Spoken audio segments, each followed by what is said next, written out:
আসসালামু আলাইকুম রহমতুল্লাহ। সুপ্রিয় শিক্ষার্থীবৃন্দ, মেকানিক্যাল ইঞ্জিনিয়ারিং চ্যানেলের পক্ষ থেকে তোমাদের সকলকে জানাচ্ছি আন্তরিক শুভেচ্ছা। এই ভিডিওটা তৈরি করছি অষ্টম শ্রেণীর শিক্ষার্থীদের জন্য। 2025 সালের অষ্টম শ্রেণীর বাংলাদেশ ও বিশ্ব পরিচয় বইয়ের প্রথম অধ্যায় ঔপনিবেশিক যুগ ও বাংলার স্বাধীনতা সংগ্রাম এর দ্বিতীয় পর্বে আজকে দেখব আমরা 4 পৃষ্ঠার কাজের সমাধান। শিক্ষার্থীরা, এই ভিডিওটির ডেসক্রিপশনে এবং পিন কমেন্টে প্লেলিস্টের লিঙ্ক দেওয়া আছে, সেখান থেকে তোমাদের যার যে বিষয়ের ভিডিও দরকার খুব সহজেই দেখে নিতে পারবে। 4 পৃষ্ঠায় মোট 2টা কাজ আছে। ভারতবর্ষে যে সকল ইউরোপীয় শক্তির আগমন হয় তার তালিকা তৈরি করো, এটা হচ্ছে কাজ 1। আর কাজ 2 হচ্ছে ব্রিটিশ ইস্ট ইন্ডিয়া কোম্পানি কীভাবে বাণিজ্যিক বিস্তার ঘটায়। তো সেই 2টা কাজের সমাধান দেখি এখন আমরা। প্রথমে হচ্ছে কাজ 1। কাজ 1-এ কী আছে? ভারতবর্ষে যে সকল ইউরোপীয় শক্তির আগমন হয় তার তালিকা তৈরি করো, ঠিক আছে? তো দেখো, ভারতবর্ষে যেসব ইউরোপীয় শক্তির আগমন ঘটেছিল তাদের তালিকা হচ্ছে নিম্নরূপ। 1, পর্তুগিজ 1498 সালে, এরা হচ্ছে প্রথম ইউরোপীয় জাতি যারা ভারতে আসে। নাবিক ভাস্কো ডা গামা দক্ষিণ ভারতের কালিকট বন্দরে পৌঁছান। 1535 সালে তারা বাংলার চট্টগ্রামে তখনকার সাটিখাওয়ে প্রথম বাণিজ্য কেন্দ্র স্থাপন করেন। বাংলায় সোনারগাঁও, হুগলি ও বন্দর এলাকায় তারা ব্যবসা চালায়। তারপরে আছে ওলন্দাজরা বা ডাচরা, যারা 1602 সালে আসে। ডাচ ইস্ট ইন্ডিয়া কোম্পানি গঠন করে ভারতীয় উপমহাদেশে বাণিজ্য শুরু করে।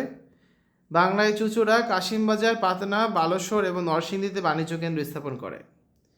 3 নম্বর আছে ইংরেজরা বা ব্রিটিশ, 1600 সাল থেকে। ব্রিটিশ ইস্ট ইন্ডিয়া কোম্পানি 1600 সালে গঠিত হয়। বাংলায় কাশিমবাজার, হুগলি, মুর্শিদাবাদ, ঢাকা ও কলকাতায় বাণিজ্য কেন্দ্র স্থাপন করে। জব চার্ক 1690 সালে কলকাতার ভিত্তি স্থাপন করেন। পলাশির যুদ্ধের 1757 সালের পর তারা বাংলার রাজনৈতিক ক্ষমতা দখল করে। 4, ড্যানিশ বা দিনেমাররা 1616। ড্যানিশ ইস্ট ইন্ডিয়া কোম্পানি গঠন করে ব্যবসা শুরু করে। বাংলায় সেরামপুর ও বলদিয়া, বর্তমানে খুলনা এলাকায় তারা বাণিজ্য কেন্দ্র স্থাপন করে। 5, ফরাসি বা ফ্রেঞ্চ 1664। ফরাসি ইস্ট ইন্ডিয়া কোম্পানি গঠন করে ভারতবর্ষে প্রবেশ করে। বাংলায় চন্দননগরে তাদের প্রধান বাণিজ্য কেন্দ্র স্থাপন করে। ব্রিটিশদের সাথে বারবার সংঘর্ষে জড়ায় এবং পরে ব্যবসায় প্রভাব হারায়।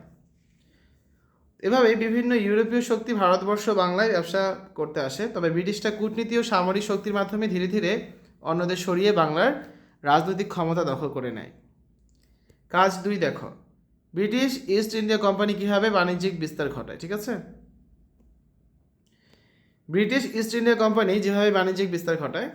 ব্রিটিশ ইস্ট ইন্ডিয়া কোম্পানি 1600 সালে ইংল্যান্ডের রানী এলিজাবেথ 1 এর অনুমতিতে গঠিত হয়। প্রথমে এটি শুধুমাত্র বাণিজ্যিক প্রতিষ্ঠান হিসেবে ভারতে আসে, কিন্তু পরে এটি রাজনৈতিক ও সামরিক শক্তি অর্জন করে পুরো ভারতবর্ষে শাসন প্রতিষ্ঠা করে। 1, বাণিজ্যের সূচনা ও কুঠি স্থাপন। কোম্পানি 1612 সালে সম্রাট জাহাঙ্গীরের অনুমতি পেয়ে ভারতে বিভিন্ন স্থানে ব্যবসা শুরু করে।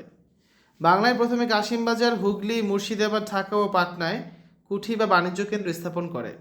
তারা প্রধানত সিল্ক, মসলিন, নীল, লবণ এবং মশলার ব্যবসা করত। 2, ব্যবসার সুবিধার্থে কূটনীতি ও ঘুষ প্রদান। ইংরেজ বণিকরা বাংলার নবাব ও মোগল দরবারের গুরুত্বপূর্ণ ব্যক্তিদের ঘুষ এবং উপহার দিয়ে নিজেদের সুবিধা আদায় করত। বাংলার নবাবদের কাছ থেকে বিভিন্ন শুল্ক ও কর ছাড় পেয়ে তারা ব্যবসা সম্প্রসারণ করে। 3, সামরিক শক্তির ব্যবহার ও রাজনৈতিক হস্তক্ষেপ। কেবল বাণিজ্যে সীমাবদ্ধ না থেকে কোম্পানি নিজেদের সেনাবাহিনী তৈরি করে। প্রতিযোগিতায় টিকে থাকার জন্য ফরাসি, ওলন্দাজ ও অন্যান্য ইউরোপীয় শক্তির বিরুদ্ধে যুদ্ধ করে। বাংলার নবাবদের দুর্বলতার সুযোগ নিয়ে রাজনৈতিক ষড়যন্ত্র এবং সামরিক শক্তি ব্যবহার করে ক্ষমতা দখল করে নেয়। 4, পলাশির যুদ্ধ ও ক্ষমতা দখল 1757 সালে।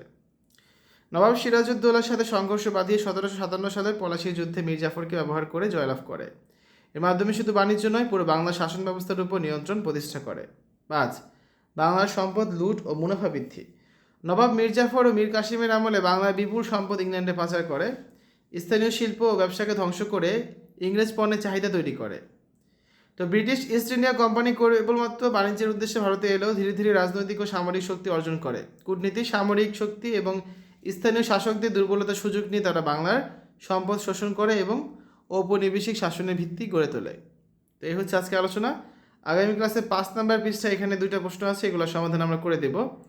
শিক্ষার্থীরা, এতক্ষণ তোমরা দেখলে অষ্টম শ্রেণী বাংলাদেশ ও বিশ্ব পরিচয় বইয়ের প্রথম অধ্যায় পৃষ্ঠা 4-এর সমাধান। আশা করি আজকের এই ভিডিওটি তোমাদের কাছে ভালো লেগেছে। আমাদের চ্যানেলের অন্যান্য ভিডিওগুলো দেখার আমন্ত্রণ জানিয়ে আজ এখানে বিদায় নিচ্ছি। আল্লাহ হাফেজ।